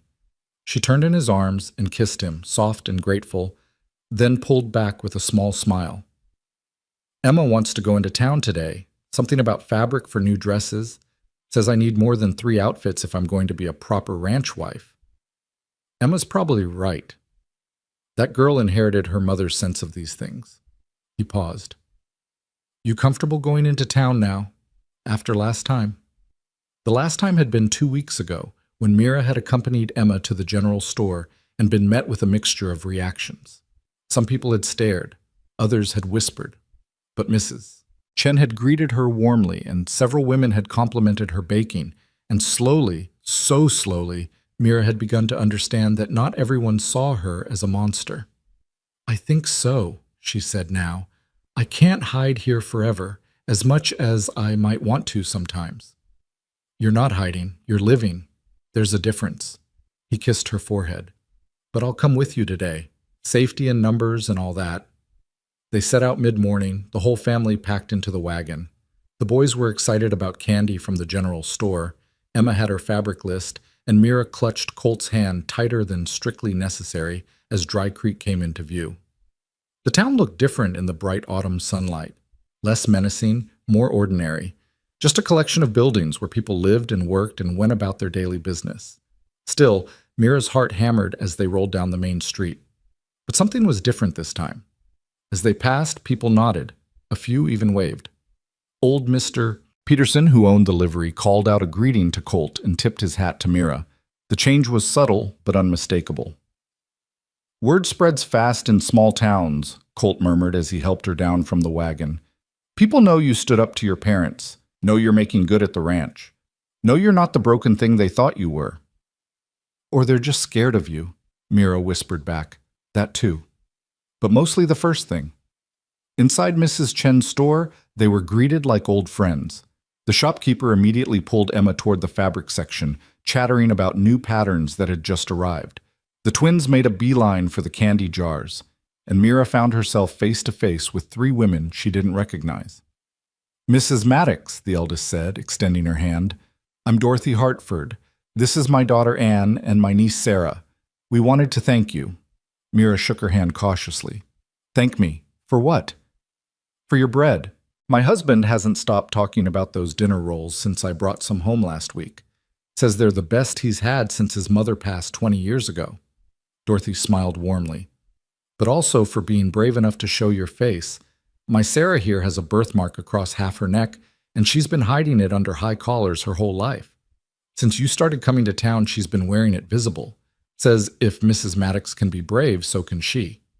The young woman, Sarah, blushed but nodded, pulling down her collar to reveal a port wine stain that spread across her throat like spilled wine. It's not the same as what you survived, she said quietly. But people have always stared, always made me feel like I should hide. Seeing you walk around with your head high, it helped. Mira felt tears prick her eyes. I don't feel brave most days. That's what makes it brave, Dorothy said gently. Doing it scared. That's real courage. They talked for a few more minutes before the women made their purchases and left. Mira stood there, stunned, until Colt appeared at her elbow with an armload of supplies. You all right? I think I helped someone, just by existing, by not hiding. You've helped a lot of people, darling. You just don't see it yet. The rest of the visit passed without incident. They loaded their supplies, collected the children, and were preparing to leave when a commotion at the far end of the street caught their attention. A young girl, no more than 7 or 8, was crying on the church steps while her mother tried frantically to comfort her. As they drew closer, Mira could see why.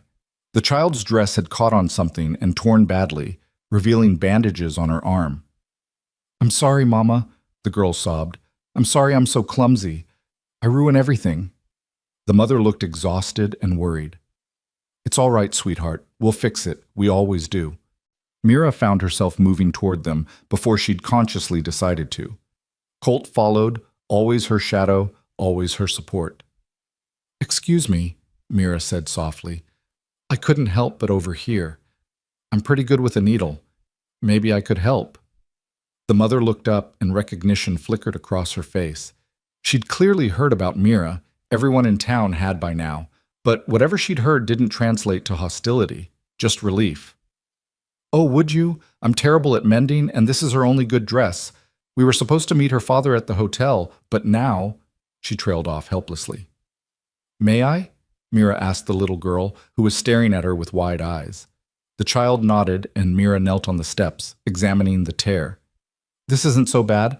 I can fix it right here if you have thread. The mother produced a small sewing kit from her bag, and Mira set to work. Her stitches were small and precise, nearly invisible. As she worked, she noticed the little girl staring at her scarred side. Does it hurt? The child asked with the blunt curiosity of youth. Not anymore. It did once, a long time ago. What happened? There was a fire when I was about your age. I got burned. Were you scared? Mira paused, considering the question seriously. Yes, very scared, and I stayed scared for a long time after, but I'm not scared anymore. Because you're brave now? Because I found people who love me no matter what I look like, and that made it easier to be brave.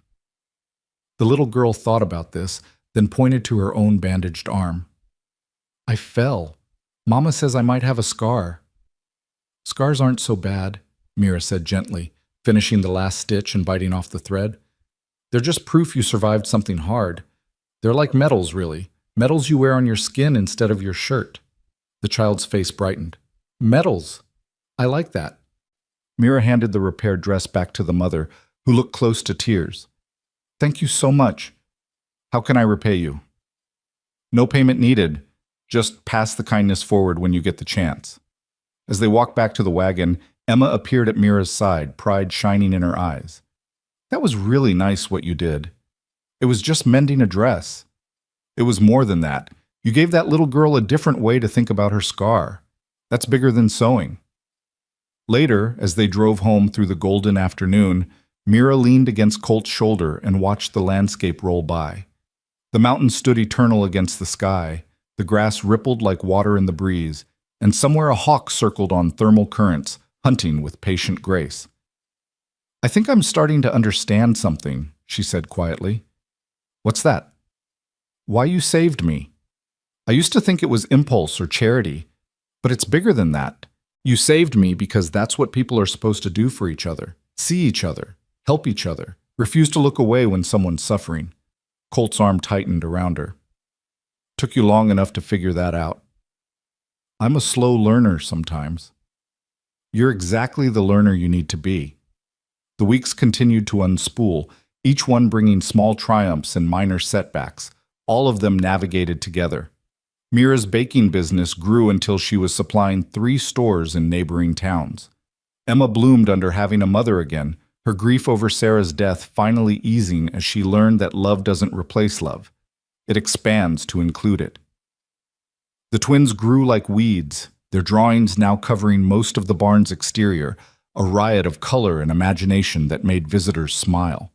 And Colt watched his wife become more herself every day, watched her confidence grow, watched her laugh more, and flinch less, watched her become the woman she'd always been underneath the fear.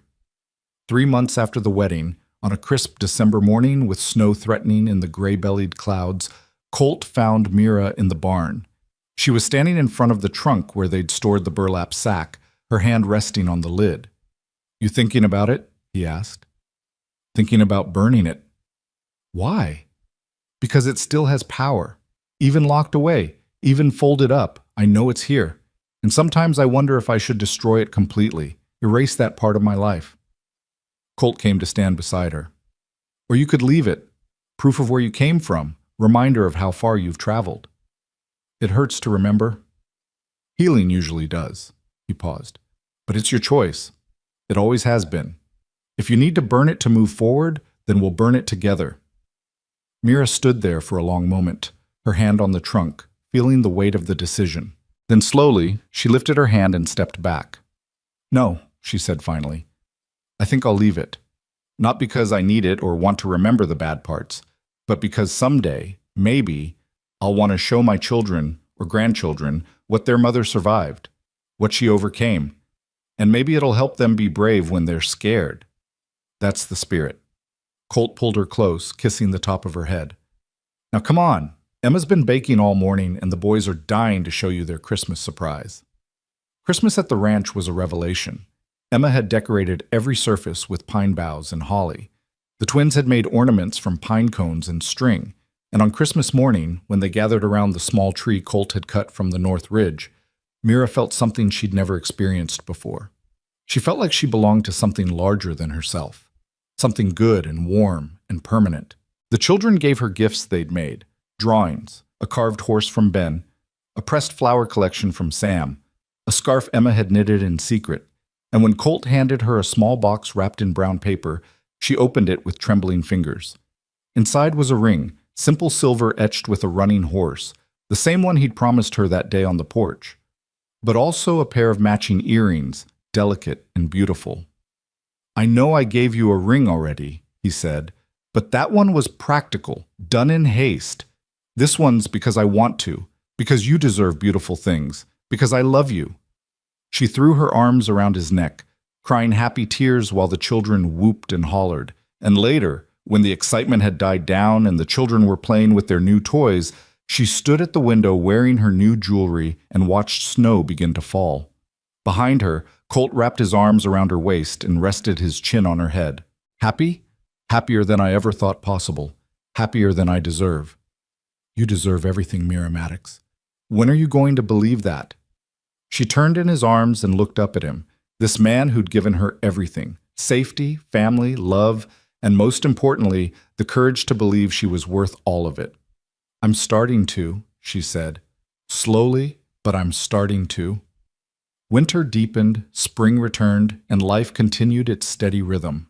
Mira's confidence grew with each passing season. She started teaching a baking class at the church hall, showing other women her techniques. She hired a young girl from town to help with deliveries, giving employment to someone who needed it the same way she once had. She became known not as the Beast or the Thorn Girl or even Colt's wife, but simply as Mira, baker, mother, friend. The scars that had once defined her became just another part of her appearance, no more remarkable than her brown hair or her slight build. And one summer evening, almost a year after their marriage, Mira stood on the newly rebuilt porch in a white cotton dress, her face uncovered, her hair braided and adorned with wildflowers Emma had picked that morning. She looked out over the ranch that had become her home, at the children playing in the yard, at Colt walking up from the barn with that steady, ground-eating stride. He climbed the steps and stopped in front of her, taking in the sight of her, his wife, backlit by the setting sun, looking like every dream he'd never dared to have. "What are you thinking about?" he asked. "About how far I've come, about that platform in Dry Creek, how I stood there convinced I was a monster, convinced I deserved everything bad that had ever happened to me." She smiled, that lopsided smile he loved. "And then this giant cowboy rode in and changed everything." "I didn't change anything, just saw what was already there." "You saved me, Colt, saved my life, yes, but more than that. You saved my heart. You looked inside the sack and found something worth fighting for." He pulled her close, and they stood there in the golden light while their children played and the mountains stood eternal and the future stretched before them, uncertain but full of promise. "They called you a beast," he murmured against her hair. "But I found a woman. I found my wife. I found my heart." She pulled back just enough to look at him, her scarred face and smooth face equally beautiful in that moment, equally beloved. "And I found mine. I thought it was dead, locked away in that room all those years, but it was just waiting for someone to show me it was safe to live again." Behind them, Emma called out that dinner was ready. The twins came running, covered in dirt and joy. The evening insects began their chorus. Life, in all its ordinary glory, continued. That night, after the children were asleep and the house had settled into peaceful quiet, Mira and Colt walked out to the eastern pasture where the first stars were emerging. They lay in the grass the way young lovers do, staring up at the infinite sky. "Do you ever regret it?" Mira asked. "Taking a chance on me?" "Never, not once. Not even for a second." "Even when I burned the biscuits last Tuesday?" He laughed, the sound rumbling through his chest. "Even then. Though I won't lie, those biscuits were pretty bad." She swatted his arm, and they lay there laughing like children, like people who'd earned their joy through surviving sorrow. "I love you," she said when the laughter faded. "I love you so much it scares me sometimes." That's how you know it's real. Real love is terrifying because it matters so damn much. He turned his head to look at her. But it's also the only thing that makes this short, hard life worth living. She thought about the girl in the burlap sack, the one who'd been so certain she was unlovable. Thought about how wrong she'd been, how much strength she'd had all along, buried under years of cruelty and lies.